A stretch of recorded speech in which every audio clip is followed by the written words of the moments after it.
चलिए पंचतंत्र की उस मशहूर कहानी पर बात करते हैं जो हमें दया और दोस्ती का असली मतलब सिखाती है।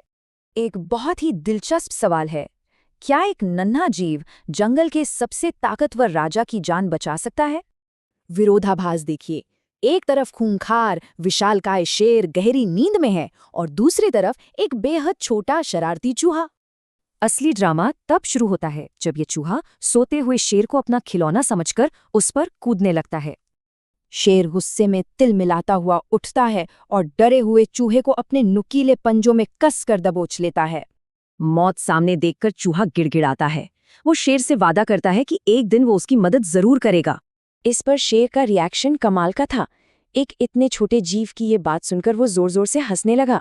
लेकिन फिर शेर को तरस आ जाता है। वो दया दिखाते हुए उस नन्हे चूहे को आजाद कर देता है।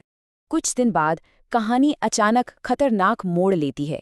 जंगल का शक्तिशाली राजा एक बड़ी मुसीबत में फंस जाता है। ताकतवर शेर अब शिकारी के जाल में फंस चुका है। वो बिल्कुल बेबस है और दहशत में दहाड़ रहा है। यहाँ कहानी में सबसे बड़ा सस्पेंस आता है। जंगल के इतने खूंखार शिकारी को भला अब कौन बचा सकता है? तभी वो नन्हा चूहा वहां पहुंचता है और अपने तेज दांतों से जाल की रस्सियां चुटकियों में काट डालता है।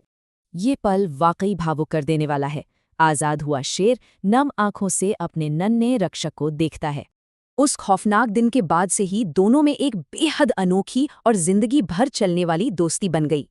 इस कहानी की सबसे बड़ी सीख यही है, शारीरिक आकार से कभी किसी की ताकत का अंदाजा नहीं लगाना चाहिए। अंत में ये गहरा सवाल छूट जाता है, क्या करुणा और सच्ची दोस्ती ही दुनिया की सबसे बड़ी शक्ति है?